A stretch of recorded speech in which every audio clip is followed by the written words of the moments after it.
নমস্কার, শুভ ঠাকুরবাড়ি আরও একটি পর্বে সকলকে স্বাগত। বন্ধুরা, আশা করি সবাই ভালো আছেন, সুস্থ আছেন। মা ষষ্ঠী দেবীর অশেষ কৃপা পেতে কমেন্ট বক্সে অবশ্যই লিখুন জয় মা অশোক ষষ্ঠীর জয়। আজকের পর্বে জেনে নেব অশোক ষষ্ঠী কবে অনুষ্ঠিত হতে চলেছে এই বছর, ষষ্ঠী তিথি কতক্ষণ থাকছে, ষষ্ঠী পুজোর উপকরণ এবং ব্রত পালনের নিয়ম। এই দিন ব্রতী কি খাবেন, কি করবেন এবং কি নিষেধ রয়েছে শাস্ত্র অনুসারে। সন্তানের মঙ্গলের জন্য মায়েরা এই ব্রত অবশ্যই পালন করুন। আজকের মূল পর্বে যাব তার আগে শুভ ঠাকুরবাড়ি চ্যানেলটিকে সাবস্ক্রাইব করে পাশে থাকা বেল আইকনটি প্রেস করার অনুরোধ রইল, যাতে সকল ভিডিওর নোটিফিকেশন আপনারা সহজেই পেয়ে যান। বিভিন্ন পুজো পাঠের পঞ্জিকা অনুসারে আপডেট পেতে অবশ্যই এই চ্যানেলটিকে সাবস্ক্রাইব করে নেবেন। তাহলে চলুন শুরু করা যাক আজকের পর্বটি।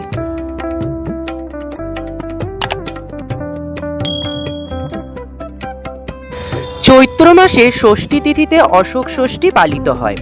বিশেষ করে বাংলা এবং ভারতের পূর্বাঞ্চলে অশোক ষষ্ঠী পালন করা হয়। অশোক ষষ্ঠী ব্রত চৈত্র মাসের শুক্লা ষষ্ঠী তিথিতে পালন করা হয়। এই দিনে মায়েরা অশোক গাছের ফুলের কুঁড়ি ভক্ষণ করেন। চৈত্র মাসের শুক্লপক্ষের ষষ্ঠী তিথিতে সন্তান এবং পরিবারের মঙ্গল কামনায় মহিলারা অশোক ষষ্ঠীর ব্রত পালন করেন। এই দিনে উপবাস থেকে শুদ্ধাচারে মা ষষ্ঠী দেবীর পুজো করা হয় এবং অশোক ফুলের কুঁড়ি, দই ও মুগ কলাই দিয়ে ব্রত ভঙ্গ করা হয়। এটি পরিবারের শোক বা দুঃখ দূর করতে পালন করা হয়। এখন আমরা জেনে নেব এই অশোক ষষ্ঠী পালনের নিয়ম। ব্রত ও উপবাস। ষষ্ঠী তিথিতে উপোস বা নিরামিষ আহার করা হয়। এই দিন অন্ন গ্রহণ নিষিদ্ধ। মা ষষ্ঠীর পুজো বা অশোক গাছের পুজো করা হয়। বিশেষ করে অশোক ফুল দিয়ে পুজো করা হয়। এই পুজো করতে আপনার যে যে উপকরণগুলি প্রয়োজন হবে তা হলো 6টি অশোক ফুলের কুঁড়ি, মুগ কলাই, দই, কাঁঠালি কলা। এখন আমরা জেনে নেব এই অশোক ষষ্ঠী ব্রত ভঙ্গের নিয়ম। পুজোর পর 6টি অশোক ফুলের কুঁড়ি, দই ও মুগ কলাই একসঙ্গে মিশিয়ে দাঁতে না কেটে বা দাঁতে না লাগিয়ে সরাসরি গিলে খেতে হয়। এই দিনের শেষে অশোক ষষ্ঠীর ব্রত কথা পাঠ বা শ্রবণ করা অত্যন্ত শুভ বলে মনে করা হয়। অন্যান্য নিয়মের মধ্যে অনেকে এই দিন বাড়ির মেঝেতে বা কম্বল বিছিয়ে ঘুমান।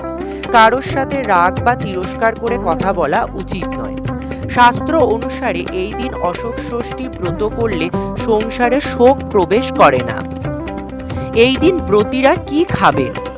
অশোক ষষ্ঠী ব্রত সম্পন্ন করার পর শাস্ত্র অনুসারে এই দিন উপবাস ভাঙার পর ব্রতীরা সাধারণত নিরামিষ ফল, দুধ, মিষ্টি, চিড়ে, মুড়ি খেতে পারে। শাস্ত্র অনুসারে যে যে খাবারগুলি নিষিদ্ধ তা হলো ভাত বা চালের তৈরি যে কোনো খাবার সম্পূর্ণভাবে নিষিদ্ধ। পোড়া খাবার যেমন বেগুন পোড়া খাওয়া বারণ।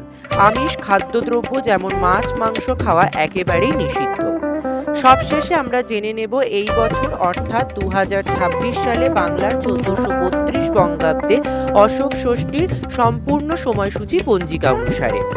এখন আমরা জানব এই বছর অর্থাৎ 2026 সালে বাংলার 1432 বঙ্গাব্দে অশোক ষষ্ঠী ব্রত কবে অনুষ্ঠিত হতে চলেছে, ষষ্ঠী তিথি কখন শুরু এবং কখন শেষ। অশোক ষষ্ঠী ব্রত শুরু হচ্ছে 24শে মার্চ 2026 মঙ্গলবার, বাংলার 9ই চৈত্র 1432।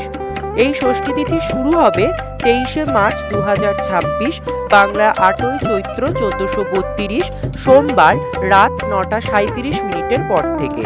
ষষ্ঠী তিথি শেষ হবে 24শে মার্চ 2026 বাংলার 9ই চৈত্র 1432 মঙ্গলবার রাত্রি 7:13।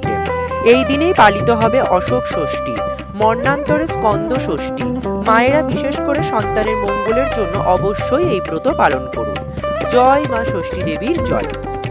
আজকের পর্ব আপাতত এই পর্যন্তই। ভালো লাগলে অবশ্যই একটা লাইক করে দেবেন এবং হেল্পফুল বলে মনে হলে নিজেদের ফ্রেন্ডস ফ্যামিলির সাথে শেয়ার করার অনুরোধ রইল। সবাই খুব ভালো থাকবেন, সুস্থ থাকবেন। দেখা হচ্ছে আবার আগামী পর্বে। ধন্যবাদ।